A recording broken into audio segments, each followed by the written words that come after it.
Analytic D-modules and p-adic automorphic. Yeah, thank you for the introduction. So today I'm going to talk about joint work, or part of our joint work in progress with Johannes Anschutz, and also about well, this new theory of the stack and this analytic prismatization that is showing up in some talks during this year. So maybe today we're going to do maybe the goal for this talk is to understand or conceptually basically the thing that initiated all of this, which are Lewis theorems.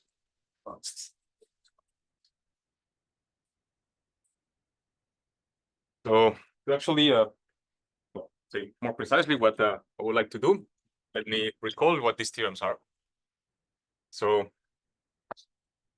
let me take some kind of, I don't know, prime to p integer. And as usual, consider just modular curves of level NTN.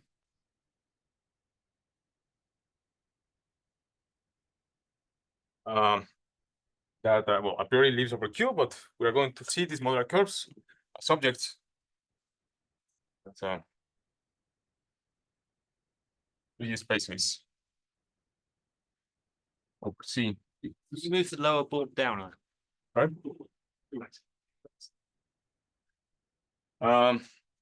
Right.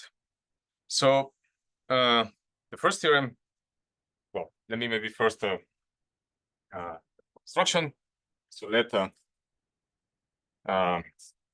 x and infinity be the perfectoid. So it's something that, and the reality I'm going to write this in quotes.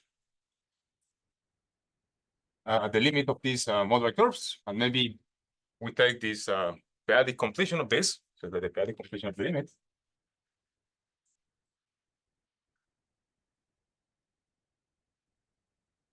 The limit. And for this object, so that shows the proof. Also goes that this guy is a perfect space.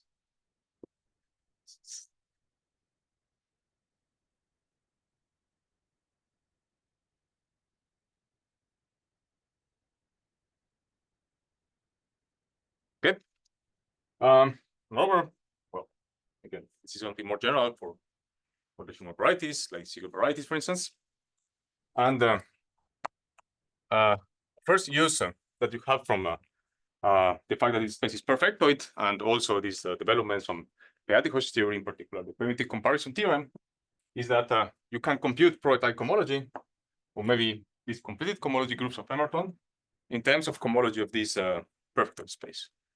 So again, you have this theorem of Scholze that I just want to write it down, not cohomologically, but just as to be like the prototype cohomology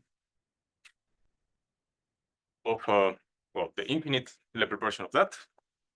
So what's in here has the version. So complete cohomology is nothing but just the prototype cohomology of this guy.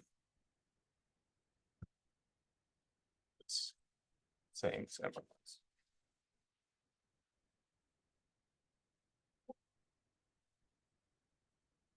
cohomology.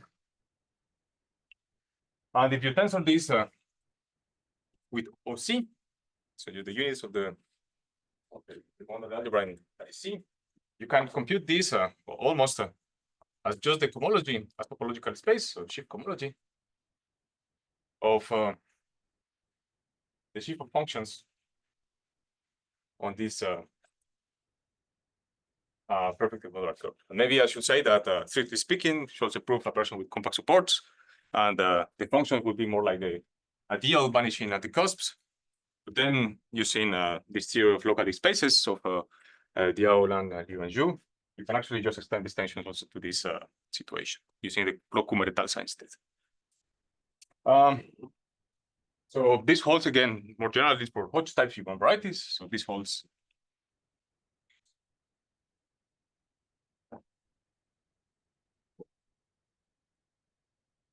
Type varieties.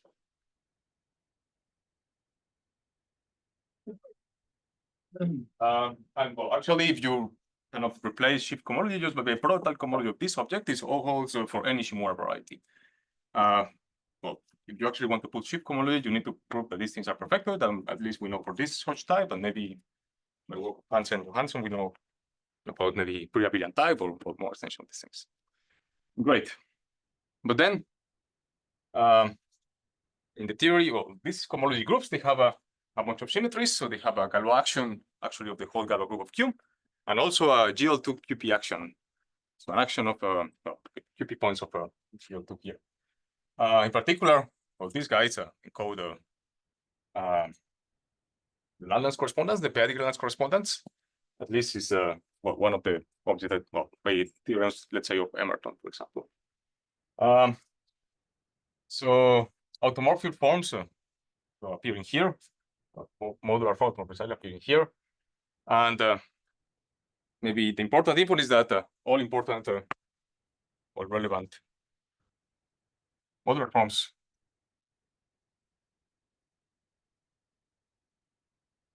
appearing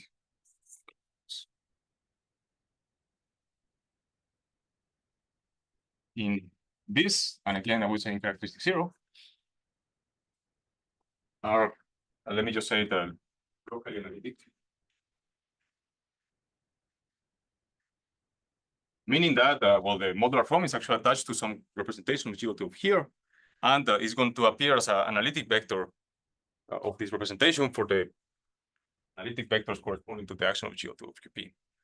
So something that Emerton did to study this group was, instead of looking at this Banach space, you start just looking at the locally analytic space for the action of GO2 of QP. Can I ask why is there X on the right-hand side?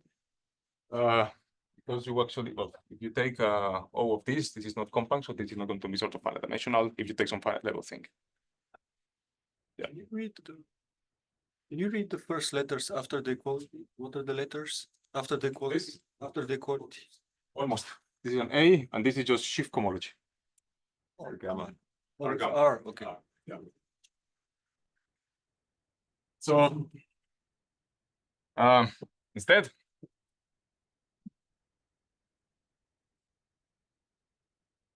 consider the locally analytic version of that.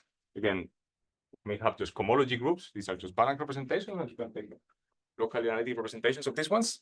But I want to state this in the shape, so let me just do the following. You take this prototype cohomology, and then you can take about these locally analytic vectors. So these ones are locally analytic vectors for the action of GO2 of QP. Applied to a complex, and well, maybe secretly, and seeing all these objects living in some sort of solid QP vector spaces. So the theorem of Pan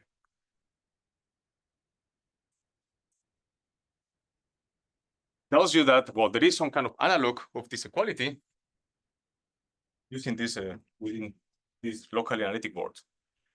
So the first setting that, maybe just let me write define some shift. So let me just have this with the shift, with the structural shift of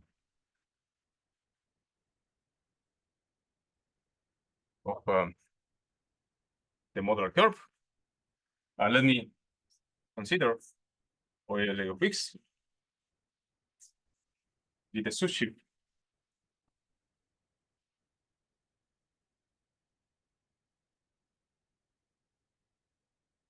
of local analytic sections. So a theorem of Luen was that actually, if you take the local analytic complete cohomology, which again at the level of cohomology groups is just local analytic vectors, but you cannot make it complex, and you just base change to C. But this also can be recovered at the shift cohomology in this topological space of this shift locative function. So somehow it tells you that you can just put the local analytic inside this equality. What does sheaf of local analytic vectors mean? Like for every open, you find some Means compact that, yes, subgroup. for any quasi-compact open subspace, you look at the local analytic vectors of that, or from some open convex group, and this turns out to be just a shift. Is there also an almost version? Is Is there also an almost version? you don't need almost version because everything is overseen. No, but in the That's an integral statement. This is not. Yeah, this one was integral statement. If you just invert P, then you don't need a almost version. In other words, not an integral statement. this is called just This is a. get an actual. This is a rational statement. This is a rational Exactly. I'm statement. asking if there is a version of that statement that is So integral. you mean an almost version, theory, an integral version of that statement? Yes. Right now, no.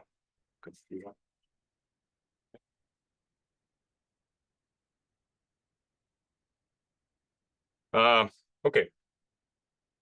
So, well, this is interesting because somehow with this theorem, you can just translate the study of, I don't know, completed cohomology, at least in terms of actual differential operators acting in completed cohomology, to the study of the same kind of differential operators acting in this shift OLA there. So this is something that Lou exploits a lot in his papers, in particular, obtaining a very clean description of this Euler-Shimura decomposition for completed cohomology. So let me see the second paper of Lou, second theorem of Lou, his first paper, one of the theorems. The one we want to put it out. So Lou, and let me take just the upper triangular Borel.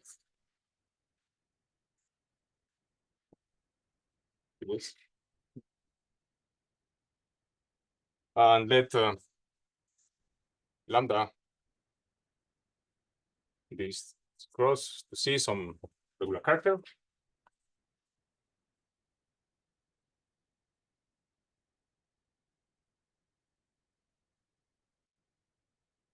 Then the complete cohomology. Well, essentially complete cohomology, the interesting part is in the H1. And what we describe is that the complete cohomology with the modular curve, once you take the action of the Borel with lambda, so you just say the isotypic component where the Borel acts by this character. Again, everything's over here. Let's see. This can be decomposed in two factors, and plus n lambda omega naught, where this one and omega naught corresponds to the pi group. And say, well, under such that under some well, p-adic conditions to lambda. P-adic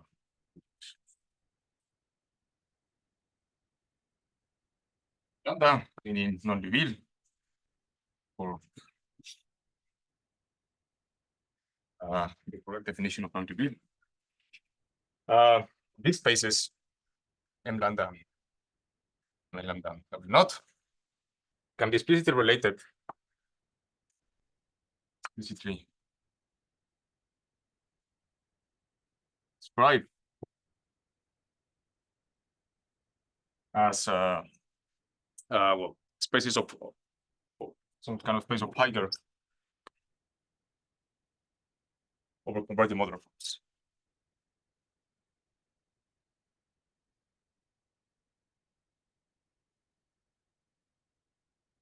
Moreover, John Flue tells you actually that this space you can talk about a Sen operator in here, and you can tell exactly what is the action of the Sen operator in each one of these spaces in terms of pure representation theory. So this exploits a lot, again, the geometry of these shift functions OLA here. So This should be some LA. yeah, thank you. Yeah. Yes. So one of the motivations for all this work on prismatic homology and stuff like that, the analytic prismatic homology was exactly trying to understand more conceptually these two statements appearing in Lewis work. So in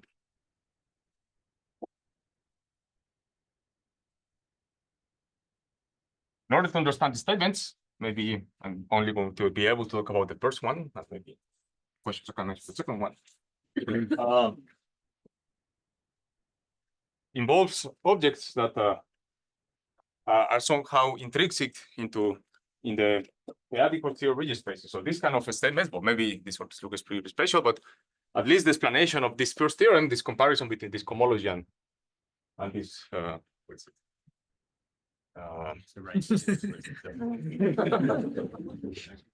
Between the local analytic homology and the homology of this sheaf OLA is somehow something that follows from just general properties of some stacks that you can attach to some rigid spaces, which encode different homology theories,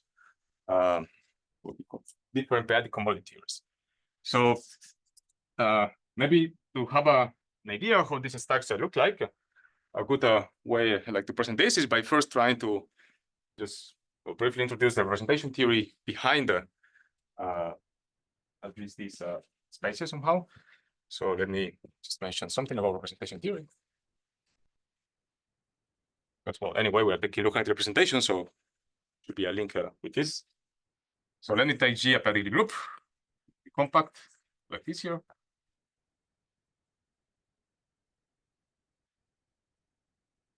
Then, well, when you have a p-adic group, there are different incarnations as an analytic group, depending on the functions you attach to this group.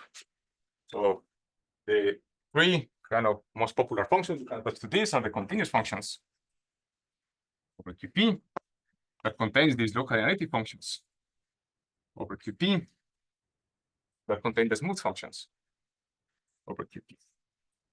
And let's say that link to each one of these spaces, you have different representation theories attached to your space. So you have continuous, or maybe Banach representations, you have local analytic representations here, and you have a smooth representation here. In the sense that you can measure what some representation is going to be one of these three types, depending on the orbits of your representation. So if the orbit lands in one of these three spaces, you will just say by definition that your space is continuous, local analytic, or smooth. So let's say by taking spectrum, in some spectrum in analytic geometry, you can realize these three spaces as three different groups in analytic types. So G going to this, and these are three incarnations of G as actually analytic groups. Again, in analytic geometry as developed in condensed mathematics. And whenever you have groups, you can talk about representations of these groups geometrically just by looking at sheaves in this the corresponding classifying stacks. The representations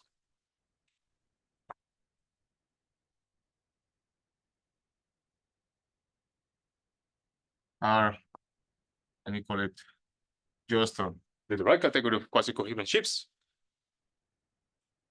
on the corresponding classifiers. Yeah. Right. So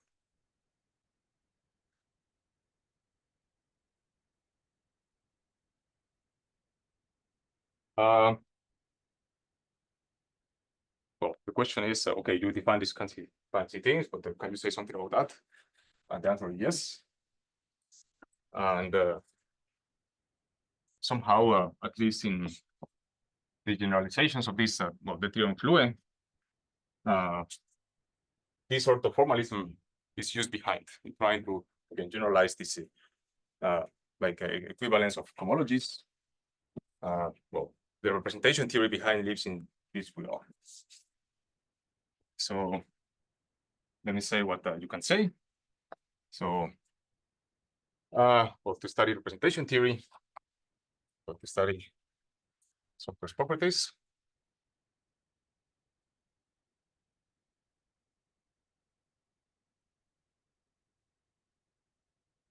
One studies maybe just 6 functors of G. And these functors, we have developing this theorem with Joaquin Rodriguez Jacinto. And you can say different things of these objects. So the first one is that, this functor that goes from this category of somehow continuous representations to the right category of locally analytic representations. So if you plug some classical object, this functor is nothing but taking local analytic vectors. P mapping to BLA.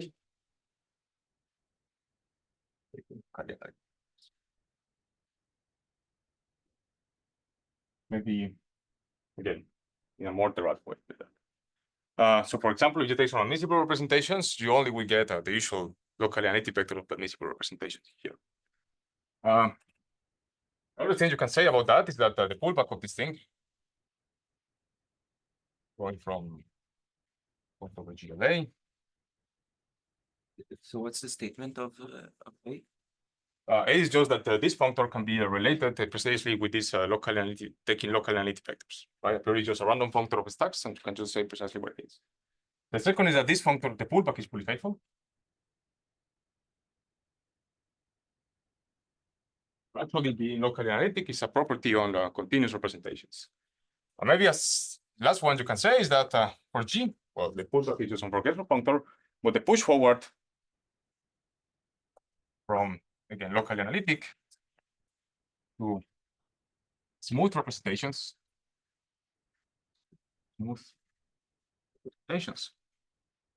This is just taking the algebra convolution. So if you put these three things in peace and you just map to the point, you can recover, for example, these Lazard theorems that compares locally analytic, continuous, and Lie algebra homology just by using this diagram. So this is cool because at least this gives you more conceptually why this sort of theorem should hold. It should hold because you already can say geometric properties about these stacks. So in the case of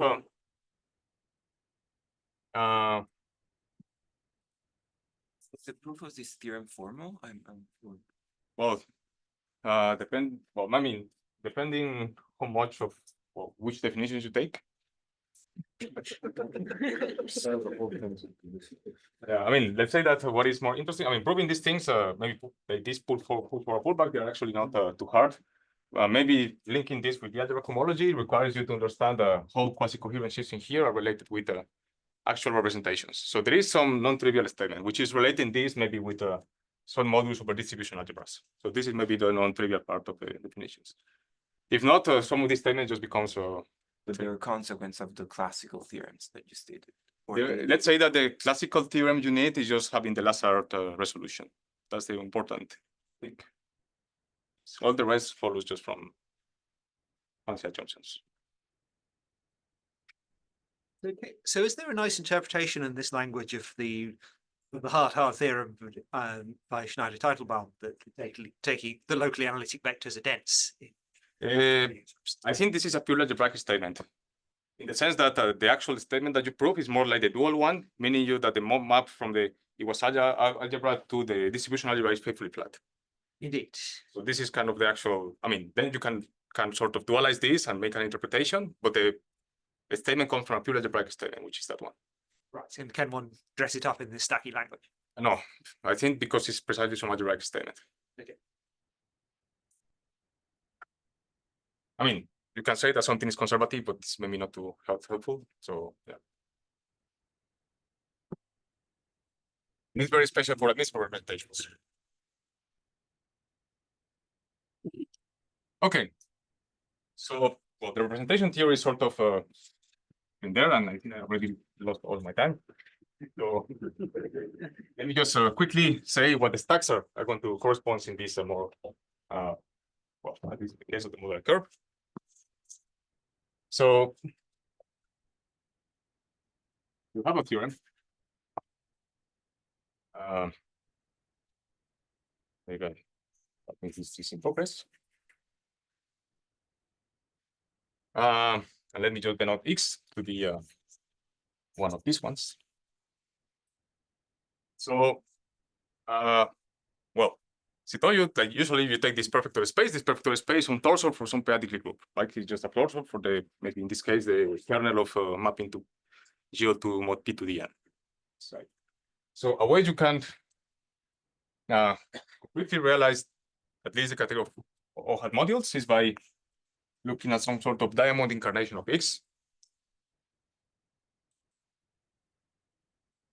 That for this diamond incarnation, well, I want it to be just Xn infinity divided by that. Sorry, I should put maybe, I don't know, put G to be the kernel of GL2 set, P to GL2 of P to the N.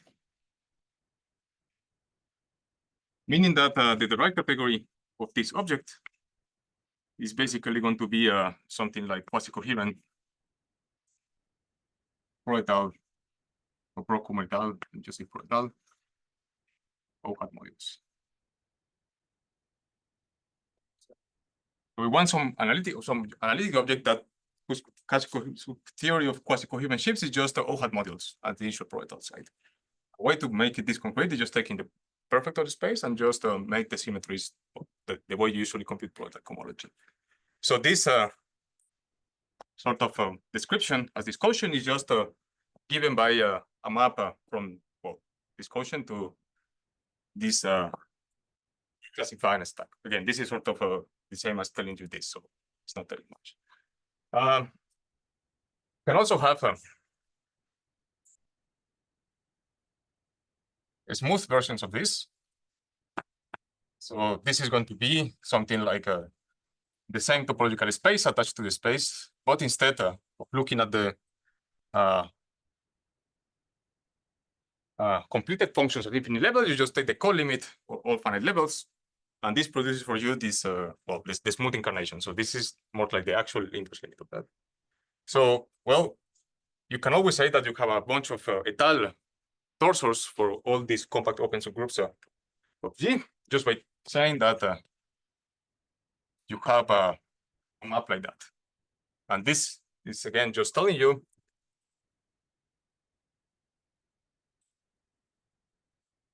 that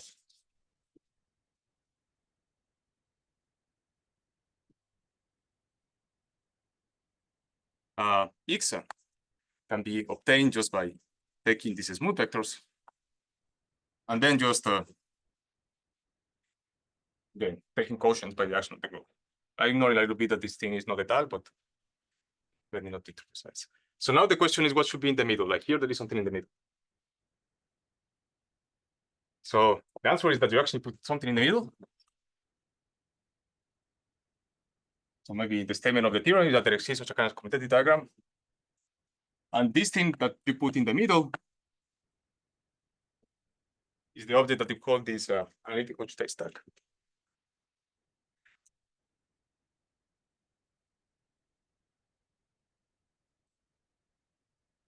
So this is an object that is going to be purely defined for rigid spaces, naturally for them. But it turns out that in the case of Shimura varieties, is X Hodge data, we have a very nice description. If you again define some sort of analytic space, given by the same topological space as this one, with these functions here. So this thing is just going to be divided by G. So again, the theorem is that you have such a kind of commutative diagram, and then maybe just to finish, how you can recover the first theorem Flue out of this. So theorem 1. Well, first you need just to rephrase what completed cohomology can be described using this. So completed cohomology. So let me just put names to these things. F tilde, G tilde, G. So completed cohomology will have y and p infinity, phi, maybe once you tensor with qp and c. Well, by theorem of Scholze, it's just the global sections of this perfect order space. But this is the same as just taking the lower star of the unit here. So this is actually the same as taking this lower start of just the structural shift that I derivative denoted like 1. This 1 is the structural shift. So this is just completely cohomology, just pushing down the unit into space. Then taking local analytic vectors, but I will say there, you're just taking the push forward along this direction. This is again something in Banach spaces corresponds to taking local analytic vectors. So if I do that, I can just put this. But now, it turns out that for smooth ridge spaces, again, I'm going just to denote this X diamond to be such state. It was G tilde. You can prove, and this is some sort of a statement of completion in theory that the push forward of the unit. Sorry, you said. Let me say in a second. It's just the unit of that, and this is somehow just a hidden Zen theory. Maybe geometric Zen theory is hidden in this table. So this is some way to saying that everything that is completed can be decompleted. But this, in this case, the unit. But they say you can do also for vector panels. So you have this sort of again, well, just cement that the push forward the unit is the unit. So this thing, you can just write it down as well, the push over here, the push over there.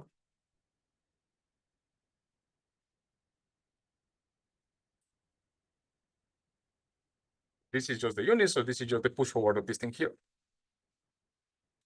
But again, like this thing is a torsor for GLA, and the torsor is precisely this space.